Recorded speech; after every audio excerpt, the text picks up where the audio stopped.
ये भी कायस्थ ही थे, एक मराठा जनरल जिन्होंने शिवाजी महाराज की जान बचाई थी।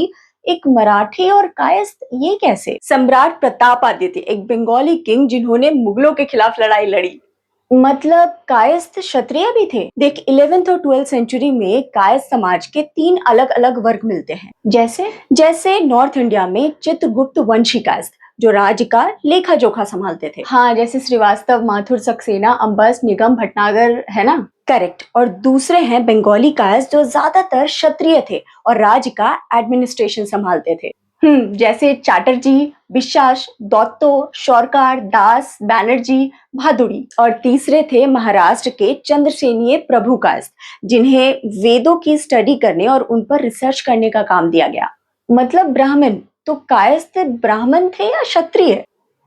इस देश में तलवार चलाने वालों को राजा कहा गया और कलम चलाने वालों को कायस्थ। कायस्थ जिन्होंने ना कभी कोई तलवार उठाई, ना कभी झंडा लेकर किसी भीड़ का हिस्सा बने। कायस्थों ने सच को, न्याय को और ज्ञान को अपनी ताकत बनाया। मुगल का दौर हो या अंग्रेजों की हुकूमत, हर दफ्तर, हर रिकॉर्ड, हर फैसले के पीछे किसी न किसी कायस्थ की कलम थी। देश के पहले राष्ट्रपति डॉक्टर राजेंद्र प्रसाद से लेकर हरिवंश राय बच्चन, अमिताभ बच्चन और शिकागो में भारत का नेतृत्व करने वाले स्वामी विवेकानंद तक इसी कम्युनिटी से आते हैं। कायस्थों ने ना कभी कोई आंदोलन किया, ना कभी कोई आरक्षण मांगा, बस अपनी मेहनत, बुद्धि और संस्कार के दम पर पीढ़ियां खड़ी की। कायस्थों ने दुनिया को दिखाया कि ये सिर्फ एक जाति नहीं बल्कि एक विचार है, एक ऐसा विचार जो कहता है कि हम तलवार से नहीं, कलम से क्रांति लाते हैं। अच्छा, आप चीफ मिनिस्टर तो नहीं बने, कल को अगर प्राइम मिनिस्टर बनने का मौका मिले तो आप बनेंगे? देश के हित के लिए बनना पड़ेगा, मगर साफ सुथरा करने के लिए कोई करनी पड़ेगी। बड़े यानी कि mercilessly one has to rule that time. I will do that. Prime minister बन के पहला काम कौन सा करेंगे आप? पहला बिल्कुल कश्मीर साफ करूंगा। एक ही आदमी मेरे देश में, पूरे देश में, चाहे वो पाकिस्तान का हो या बांग्लादेश का हो, यहाँ नहीं रहेगा। और जितने कोई आतंकवादी आए हैं, एक पर भी मैं मुकदमा नहीं चलाऊंगा। शूट टू किल।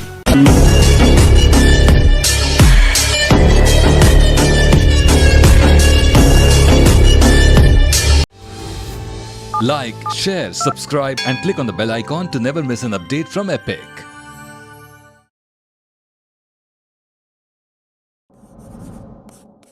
कायस्थ। कायस्थ शब्द संस्कृत के 2 शब्दों काया और अस्त से मिलकर बना है। काया का मतलब है शरीर और अस्त का मतलब होता है अंदर से। कायस्थ समाज का शिक्षा और प्रशासन में महत्वपूर्ण योगदान है। इनके बिना भारतीय समाज की कल्पना नहीं की जा सकती। तो आइए आज हम जानेंगे कायस्थ कम्युनिटी के दिलचस्प इतिहास को और कायस्थ कम्युनिटी के अनोखे ओरिजिन के बारे में एपिक खोज में।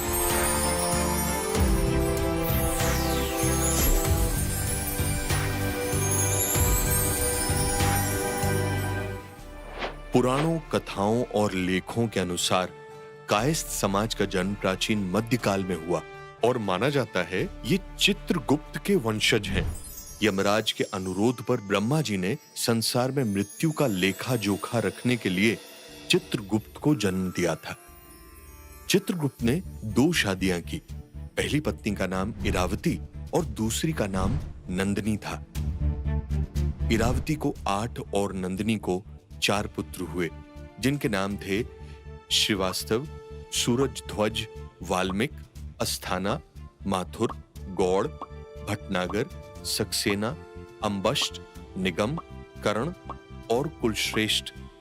और इन्हीं के वंशजों को कायस्थ कहा जाने लगा। इतिहास में पहली बार कायस्थ शब्द का प्रयोग 375 एडी में कुषाण साम्राज्य में किया गया। कुषाण साम्राज्य में भूमि अनुदान प्रथा यानी लैंड ग्रांट प्रैक्टिसेस और कठिन कर प्रणाली यानी कॉम्प्लिकेटेड टैक्सेशन सिस्टम का हिसाब रखने के लिए कायस्थ समाज को नियुक्त किया गया। इसके बाद 4th सेंचुरी में गुप्ता साम्राज्य में राज्यों के इंटरनल एंड एक्सटर्नल मैटर्स को देखने के लिए कायस्थों को नियुक्त किया गया। 7th सेंचुरी के बाद कायस्थ समाज अलग अलग साम्राज्यों में अलग अलग पदों पे काम करते रहे। उस समय होम मिनिस्ट्री के सलाहकार revenue ministry and taxation department के अधिकारी जैसे इंपॉर्टेंट पोस्ट पर भी कायस्थ कम्युनिटी के लोग काम करते थे। 11th और 12th सेंचुरी में कायस्थ समाज के 3 अलग अलग वर्ग मिलते हैं। पहला वर्ग उत्तर भारत के चित्रगुप्त वंशी कायस्थ जो राज्य का लेखा जोखा संभालते थे। दूसरा वर्ग महाराष्ट्र के चंद्रसेनीय प्रभु कायस्थ जिन्हें वेदों की स्टडी करने और उन पर रिसर्च करने का काम दिया गया। और तीसरा वर्ग बंगाली कायस्थ जो ज्यादातर क्षत्रिय थे और इन्हें राज्य के शासन और प्रशासन से जुड़े हुए काम दिए गए। भारत में मुगलों के आने के बाद फारसी भाषा मुगल साम्राज्य की ऑफिशियल भाषा बन गई थी। कायस्थ कम्युनिटी के लोग बहुत प्रोग्रेसिव माइंडसेट के लोग थे। उन्होंने बदलते समय के साथ फारसी, उर्दू और अरबी भाषा सीखी और सिस्टम का हिस्सा बने। फेमस राइटर अबुल फजल के अनुसार बंगाल में ज्यादातर हिंदू जमींदार कायस्थ समाज के लोग थे। कायस्थ समाज ने अपने आप को यहीं ठीक सीमित नहीं रखा, बल्कि वो देश के अलग अलग हिस्सों में जाकर बसे। जैसे कायस्थ निजाम की कोर्ट में मनसबदार यानी अधिकारी के पद पे काम करने लगे। भारत में ब्रिटिश शासन के समय कायस्थ कम्युनिटी न सिर्फ पब्लिक एडमिनिस्ट्रेशन का काम करते थे, बल्कि एग्जीक्यूटिव और जुडिशियल सिस्टम में भी शामिल हुए। कायस्थ समाज के लोग कारोबार करने में भी माहिर थे। 1911 तक बंगाल और देश के लगभग 40% मिल्स और फैक्ट्रीज के मालिक कायस्थ समाज के लोग ही थे। अमेरिकन स्कॉलर क्रिश्चियन नोवित्जिक के अनुसार मेडिवियल पीरियड में 6 से 13 एडी भारत के कुछ राज्यों में कायस्थ कम्युनिटी को ब्राह्मण माना जाता था और दूसरे राज्यों में उन्हें क्षत्रिय भी माना जाता था।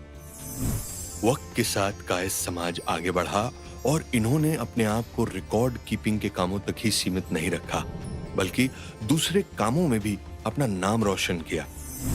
कायस्थ समाज ने देश के लगभग हर क्षेत्र में अपना योगदान दिया है। इनके इस योगदान को देश हमेशा याद रखेगा। अगले एपिसोड में हम जानेंगे क्यों मारवाड़ी समाज को बिजनेस माइंडेड कम्युनिटी कहा जाता है, क्यों यह समुदाय इतना समृद्ध है और क्या रही इनकी जर्नी, जानेंगे अगले एपिसोड में।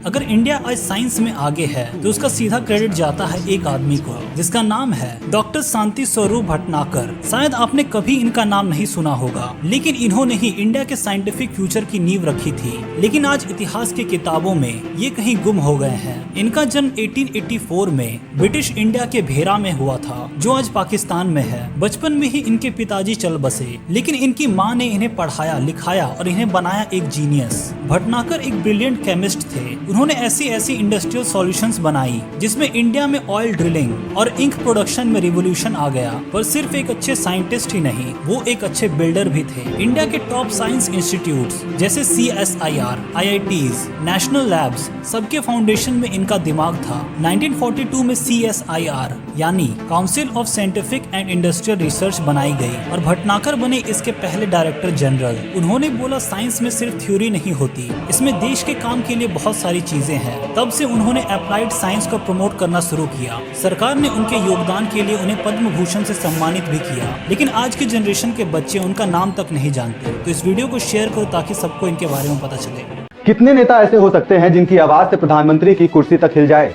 ये हुआ था 1970 में और उस नेता का नाम था जयप्रकाश नारायण। ये है एपिसोड 1 ऑफ सियासत के 100 चेहरे। जेपी किसी के लिए लोकनायक है जिन्होंने भारत को डिक्टेटरशिप से बचाया, तो किसी के लिए वही नेता है जिनके आंदोलन ने कास्ट पॉलिटिक्स और इंस्टेबिलिटी को जन्म दिया। जेपी का जन्म 1902 में बिहार के सीताबदरिया गांव में हुआ था। किसान परिवार, गरीबी, लेकिन पढ़ाई में टॉपर। आगे की पढ़ाई के लिए वो अमेरिका गए और वहां मजदूरों की हालत और रेसिज्म देखा, तभी तय कर लिया था कि भारत लौटकर जनता के लिए कुछ काम करना है। वापस आकर गांधी से जुड़े कांग्रेस सोशल पार्टीज बनाई और इवन कई बार जेल भी गए। लेकिन आजादी के बाद उन्होंने पावर पॉलिटिक्स से दूरी बनाई और गांव में काम करने लगे। लेकिन 1970s में जब बिहार में अनएम्प्लॉयमेंट और करप्शन से लोग परेशान थे, स्टूडेंट्स ने जेपी को वापस बुला लिया और 1974 से शुरू हुआ आंदोलन संपूर्ण क्रांति बन गया। जेपी बोले, ये सिर्फ सरकार बदलने की नहीं, समाज बदलने की लड़ाई है। लाखों लोग सड़कों पर उतर आए और 1975 में इलाहाबाद हाई कोर्ट ने इंदिरा गांधी का चुनाव इल्लीगल करार दिया। तभी जेपी का मशहूर नारा गूंजा, सिंहासन खाली करो, जनता आती है। इंदिरा ने इमरजेंसी लगाई और जेपी को जेल में डाल दिया, लेकिन जेल ने उनकी छवि और मजबूत कर दी। नतीजा 1977 में कांग्रेस सत्ता के बाहर हो गई और पहली बार नॉन कांग्रेस सरकार बनी और जेपी बन गए लोकनायक और उन्होंने कभी भी खुद कुर्सी नहीं मांगी बल्कि दूसरों को आगे बढ़ाया। अटल बिहारी वाजपेयी, लालू यादव, नीतीश कुमार, सबकी राजनीति कहीं ना कहीं जेपी के आंदोलन से निकली है। लेकिन सवाल यह भी है कि क्या जेपी ने सही डायरेक्शन दी? सपोर्टर्स कहते हैं अगर वो न होते तो इंदिरा की डिक्टेटरशिप और ज्यादा बढ़ती, और क्रिटिक्स कहते हैं उनके आंदोलन ने अनस्टेबल कोएलिशन और कास्ट पॉलिटिक्स को जन्म दिया। सच यही है, जेपी ने अपनी जिंदगी सत्ता के लिए नहीं बल्कि जनता के लिए जी। शायद इसीलिए लोग आज भी उन्हें लोकनायक कहते हैं।